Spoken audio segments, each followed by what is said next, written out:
Electoral bond নিয়ে দেখা যাচ্ছে কেউ কথা বলছে না সাধারণতভাবে। যাদের কথা বলা উচিত, যে সমস্ত বিদ্বজনদের সামনে এগিয়ে এসে এই যে এত বড় একটা স্ক্যাম, যেখানে দেশের অর্থমন্ত্রী তার স্বামীও এটা নিয়ে কথা বলেছে যে ভারতবর্ষের ইতিহাসে সবথেকে বড় স্ক্যাম, কিন্তু সেটা নিয়ে কেউ কথা বলছে না। এই স্ক্যামে আলটিমেটলি তো সাধারণ মানুষের ক্ষতি হয়েছে, তাদের পকেট কেটে রাজনৈতিক দলগুলোর ঝুলি ভরেছে। কি বলবেন স্যার? তুমি একদম ঠিক কথাই বললে।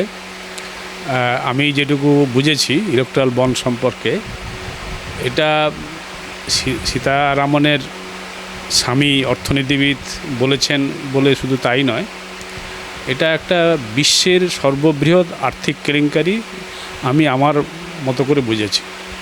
এবং এইটা নিয়ে নির্বাচনের ঠিক প্রাককালে, দেশের সাধারণ লোকসভা নির্বাচনের প্রাককালে এইটা নিয়ে মিডিয়াতে বা সিভিল সোসাইটিতে, চায়ের দোকানে, রাস্তাঘাটে যে পরিমাণ আলোচনা হওয়া উচিত ছিল, সমালোচনা হওয়া উচিত ছিল, তা কিন্তু হচ্ছে না। এবং এটা আমার যেটা মনে হয় যে আমাদের দেশে সংবিধানের নামে শপথ গ্রহণ করে যারা এই ইলেকট্রাল বন্ডটাকে আইনি বৈধতা দিয়ে চালু করেছিল 2017 সালে, যখন অর্থমন্ত্রী ছিলেন অরুণ জেটলি, তখনই আমি বুঝেছিলাম যে এইটা একটা অসাংবিধানিক কাজ হচ্ছে। এবং আমাদের দেশের যে সংবিধান, তার যে মর্মবস্তু গণতন্ত্র, এবং গণতন্ত্রে সাধারণ নাগরিকের যে অধিকার, সব কিছু জানবার যে অধিকার, পলিটিক্যাল পার্টি কোথা থেকে ফান্ড পাচ্ছে, সেই ফান্ডটা কে দিচ্ছে, যেটা 2017 সালের আগে জানা যাচ্ছিল এবং সেটা লোকে যারা আগ্রহী ছিল তারা জানতে পারছিল। কিন্তু এই যে ইলেকট্রাল বন্ডটাকে চালু করা হলো, তাতে যেটা আইনি একটা বৈধতা দেওয়া হলো যে যারা ইলেকট্রাল বন্ড কিনবে তাদের সমস্ত তথ্য গোপন রাখা হবে, এবং যারা কোনো পলিটিক্যাল পার্টিকে ফান্ডিং করবে, কারা ফান্ডিং করছে পলিটিক্যাল পার্টিকে, সেটাও গোপন রাখা হবে। এইটা নিঃসন্দেহে আমাদের দেশের সংবিধান, গণতন্ত্রের একটা পরিপন্থী বেআইনি সরকারি পদক্ষেপ। এবং আজকে যখন 2024 সালে আমাদের দেশের শীর্ষ আদালত সুপ্রিম কোর্ট, তার যে সাংবিধানিক বেঞ্চ, যার নেতৃত্বে রয়েছেন chief justice of India doctor DY Chandrachud, তিনি যখন এইটাকে অসাংবিধানিক ঘোষণা করলেন 15 ফেব্রুয়ারি 2024, পাশাপাশি এও বললেন যে যা তথ্য আছে স্টেট ব্যাংকের কাছেই আছে, স্টেট ব্যাংক থেকেই ইলেকট্রাল বন্ড কেনা হয়েছে, এবং যে পলিটিক্যাল পার্টি সেই ইলেকট্রাল বন্ড পেয়েছে তারা স্টেট ব্যাংকের মাধ্যমেই ভাঙিয়েছে, এবং সমস্ত তথ্য স্টেট ব্যাংক অফ ইন্ডিয়ার কাছে আছে। স্টেট ব্যাংক অফ ইন্ডিয়া আমাদের দেশের সর্ববৃহৎ একটা রাষ্ট্রীয় ব্যাংক, যে ব্যাংকের দায়বদ্ধতা ভারতবর্ষের সাধারণ নাগরিকের কাছে, তার বিশ্বাসযোগ্যতা সাধারণ নাগরিকের কাছে। তারা কিন্তু নানান ছলা বলা কৌশলে সেটা না দেওয়ার একটা পদক্ষেপ নিলেন। দেব না এই কথাটা তারা বলেননি। প্রথমে কিছুদিন চুপ থাকলেন, 15 ফেব্রুয়ারি থেকে 4 মার্চ অবধি ওরা চুপ থাকলেন। 6 মার্চে তাদের সমস্ত কিছু তথ্য নির্বাচনী আয়োগের কাছে দেওয়ার কথা। 4 মার্চ এসে বললেন সুপ্রিম কোর্টের কাছে যে এই তথ্য সামনে নিয়ে আমাদের দিতে আরও কয়েক মাস সময় লাগবে, 30 জুন অবধি সময় চাইলেন। অর্থাৎ উদ্দেশ্য খুব পরিষ্কার। স্টেট ব্যাংক অফ ইন্ডিয়া চাইলেন যে লোকসভা নির্বাচনটা পেরিয়ে যাক, তার আগে এই সর্ববৃহৎ আর্থিক কেলেঙ্কারি বেরিয়ে পড়লে যারা প্রশাসনে থেকে, সরকারে থেকে এই অসাংবিধানিক কাজটাকে আইনি বৈধতা দিয়ে কালো টাকার লেনদেনকে প্রভাবিত করেছে, তাদের নির্বাচনে হয়তো কোনো সমস্যা হতে পারে। সেই জন্য তারা এটাকে আপ্রাণ চেষ্টা করেছে, মিথ্যাকে সত্য প্রমাণ করে চেষ্টা করেছে যে তারা দেবে না, কিন্তু শেষমেশ তারা দিতে বাধ্য হয়েছে। এবং আমরা সবাই জানি, যারা একটু খবর রাখি, যে একটা সুপ্রিম কোর্টের অর্ডারে হয়নি, একটা দিনের শুনানি থেকে হয়নি, তারপরে 11ই মার্চ একটা শুনানি করতে হয়েছে, 18ই মার্চ একটা শুনানি করতে হয়েছে, তারপরে 21শে মার্চ এসে সব কিছু তারা দিতে বাধ্য হয়েছে। এবং এইটা থেকে আপনি মানে যে কথাটা সামনে আসছে যে মিডিয়াতে বা অন্যত্র এটা নিয়ে প্রচার হচ্ছে না কেন, তার কারণ আমি আবার জানি নির্দিষ্টভাবে যে সারা ভারতবর্ষের যত বড় বড় সংবাদপত্র আছে এবং বড় বড় টিভি চ্যানেল আছে, তারা সকলেই রাজ্যের আমাদের দেশের যে শাসক বিজেপি বা তার যে সরকার, তারা সারা ভারতবর্ষব্যাপী আজকে নতুন করে অনেক দিন ধরে প্রয়াস নিতে নিতে সবগুলোকে মিডিয়াকে কবজায় নিয়ে নিয়েছে। যে কারণে গত কয়েক বছর ধরে গদি মিডিয়া, মোদি মিডিয়া এই শব্দগুলো আসছে। এবং যেহেতু এইটা চর্চা হলে মানে শাসক দলের অস্বস্তির কারণ হবে বা শাসক দল যতই ধামাচাপা ঢাকা দেওয়ার চেষ্টা করুক সেটা পারবে না, গন্ধ বেরিয়ে পড়বে। সেই জন্য মূল মিডিয়াগুলো এটা চর্চা করছে না। আমরা যারা সাধারণ মানুষ রাস্তাঘাটে, চায়ের দোকানে বা অন্যত্র আলোচনা করি, সেই আলোচনাটার বিষয়টা চলে আসে যে খবর কাগজে কী লেখা হচ্ছে তার থেকে বড় কথা সন্ধ্যাবেলা প্রাইম টাইমে নিউজ চ্যানেলগুলোতে এই আলোচনাগুলো হচ্ছে কিনা। এবং আমরা পশ্চিমবঙ্গে বসে তো স্পষ্ট দেখতে পাচ্ছি যতগুলো বাংলা নিউজ চ্যানেল আছে তারা কেউই সন্ধ্যাবেলা ইলেকট্রাল বন্ড নিয়ে বিস্তৃত কোনো আলোচনা করছে না, কোনো প্যানেল বসাচ্ছে না। ফলে সাধারণ মানুষের মধ্যে একটা চর্চা নেই।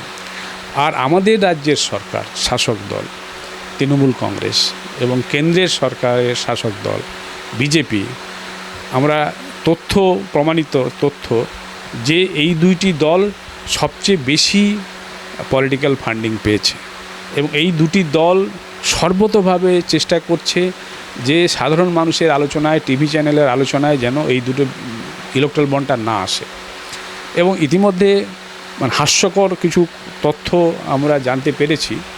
আমাদের রাজ্যের শাসক দল তৃণমূল কংগ্রেসের মুখপাত্র বলেছেন যে কারা ফান্ডিং করেছে আমরা জানি না, কারণ আমাদের অফিসের বাইরে তালাবন্ধ ড্রপ বক্স ছিল, সেখানে কেউ এসে দিয়ে গেছে, কে দিয়ে গেছে জানি না, কারণ ইলেকট্রাল বন্ডের উপরে তো কোনো নাম লেখা থাকে না।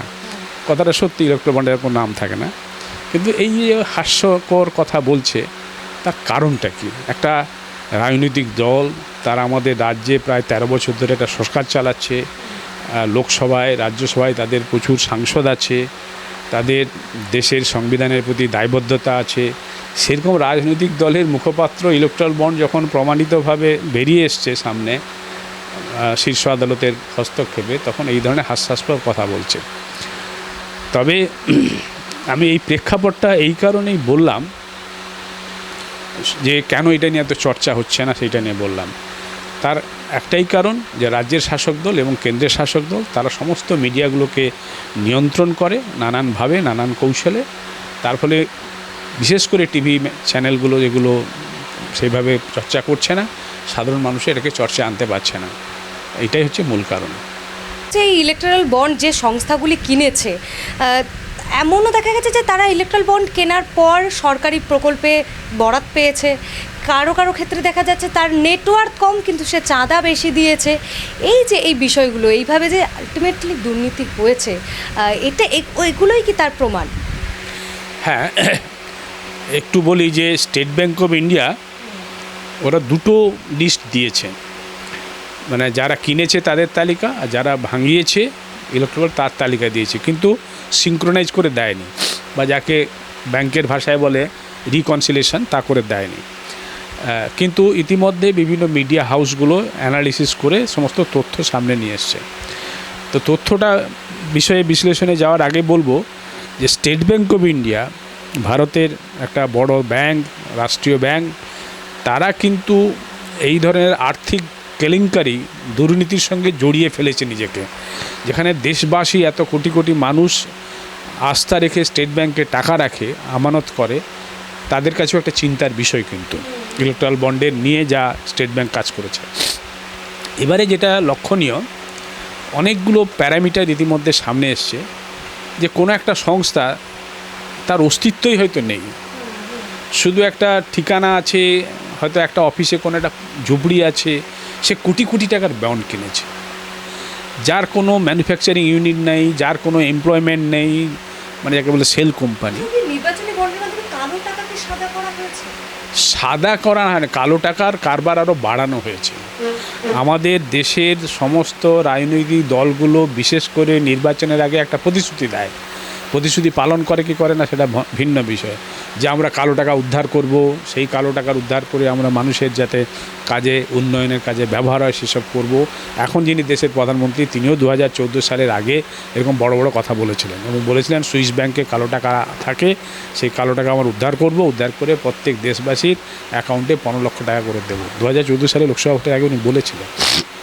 কিন্তু সেই দেশের প্রধানমন্ত্রী উদ্ধার তো দূরের কথা, প্রত্যেক দেশবাসীর অ্যাকাউন্টে 15 লক্ষ টাকা দেওয়ার কথা, সেগুলো তো জুমলা, মিথ্যে, প্রমাণিত সত্য। এখন তিনি বরং উল্টে সুইজারল্যান্ডের ব্যাংকের কালো টাকা উদ্ধার দূরের কথা, আমাদের স্টেট ব্যাংকে কালো টাকার কারবারিদের মধ্যে ঢুকিয়ে দিয়েছে। এবং এই ইলেকট্রাল বন্ড যখন সামনে এসে সেটা প্রকাশ হয়ে গেছে।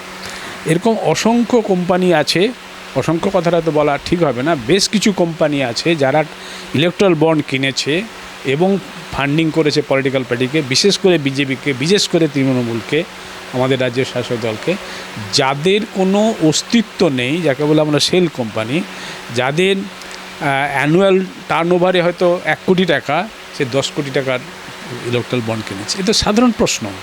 এই প্রশ্ন নিয়ে তো মানে এখন নানা রকম চর্চা হওয়ার কথা।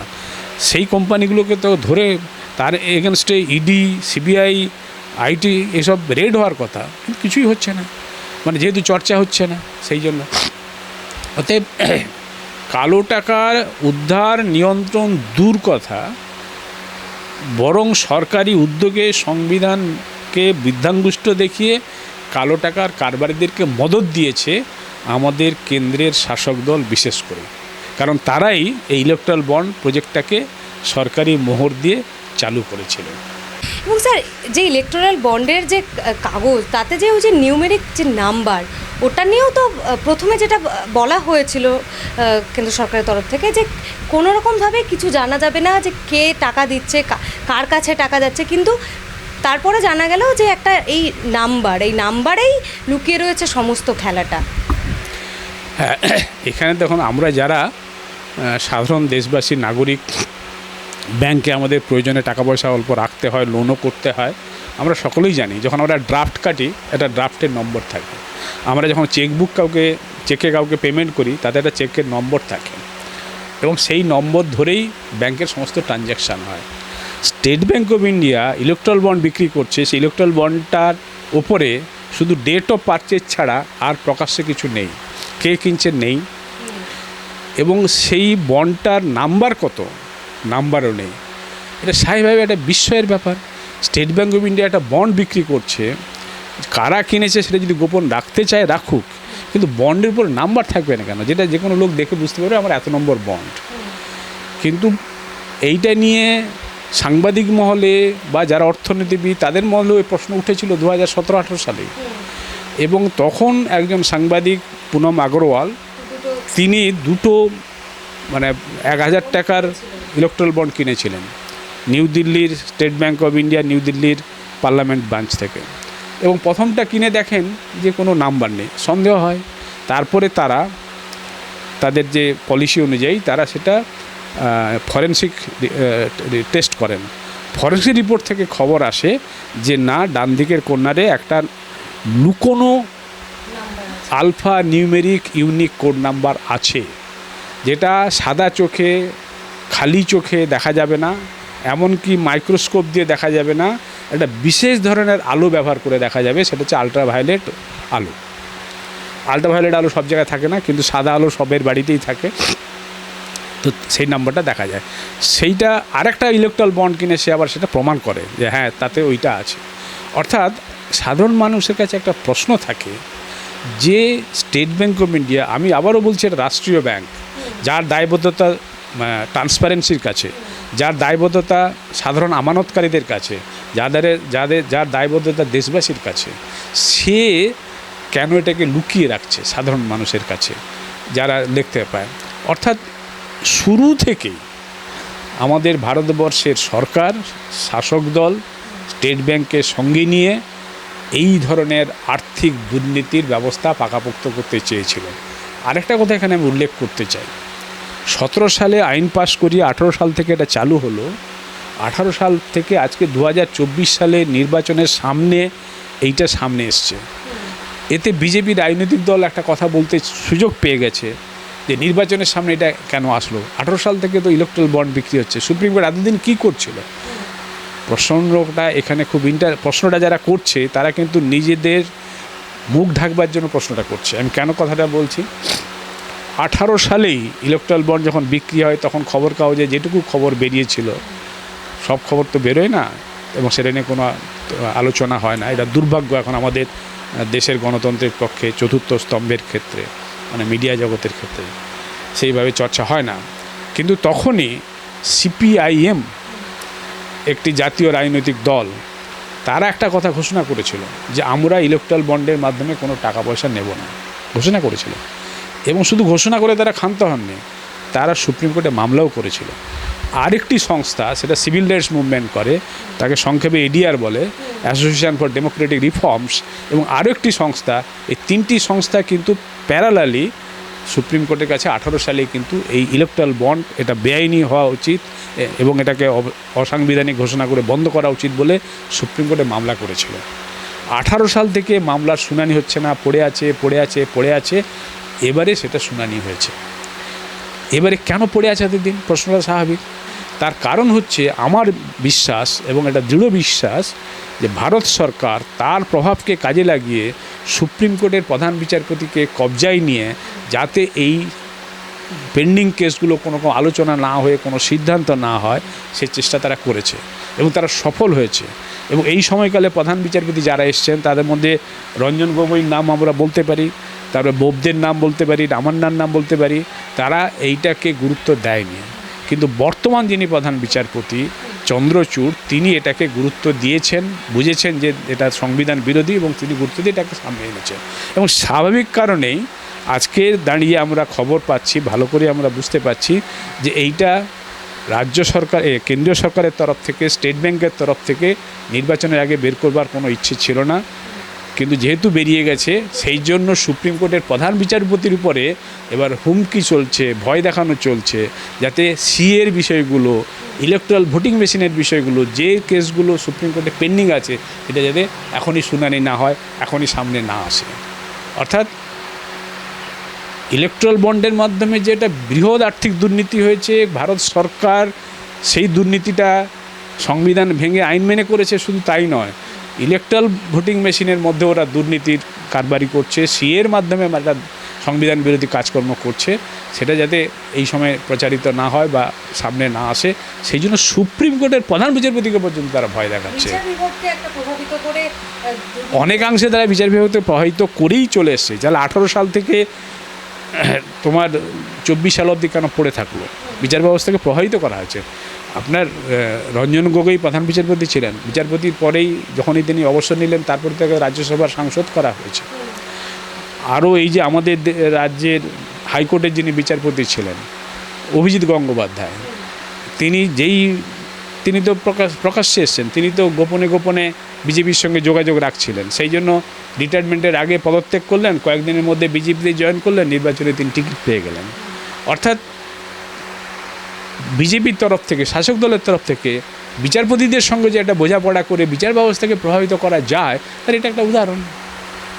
এবং সুপ্রিম কোর্টের অনেক বিচারপতি যিনি আমাদের বাবরি মসজিদ মামলায় বেঞ্চের সদস্য ছিলেন, কাউকে রাজ্যপাল করা হয়েছে, মানে কুলিং পিরিয়ডও যায়নি, অবসর গ্রহণ করেছে, তাকে অন্ধ্রপ্রদেশে রাজ্যপাল করে দেওয়া হয়েছে। অর্থাৎ ভেতর এটা যোগাযোগ রেখে বিজেপি বিচার ব্যবস্থাকে যে প্রভাবিত করে চলেছে, লোয়ার কোর্ট থেকে এবারে শীর্ষ আদালত পর্যন্ত, কোনো সন্দেহ নেই। কিন্তু সবাইকে সবসময় কবজা করা যায় না, যেমন ডিওয়াই চন্দ্রচূড়কে করা যায়নি। তাই ডিওয়াই চন্দ্রচূড় উপর এখন আলাদাভাবে মানে সংবিধান বিরোধী, আইন বিরোধী হুমকি দেওয়া হচ্ছে। কিছু আইনজীবীদের দিয়ে একটা দরখাস্ত করা হয়েছে, মানে যেটা দরখাস্তের বয়ানটা পড়লে বোঝা যাবে যে যারা বিচারপতিকে এই ধরনের হুমকি দিচ্ছে তারা কী উদ্দেশ্যে দিচ্ছে এবং তাকে আমাদের দেশের প্রধানমন্ত্রী সমর্থন করছে। এটা আরও বেশি দুর্ভাগ্যজনক। অর্থাৎ বিচার ব্যবস্থাকে এখন একবারে কবজায় নেওয়ার চেষ্টা করছে, এটা আমরা লক্ষ্য করছি।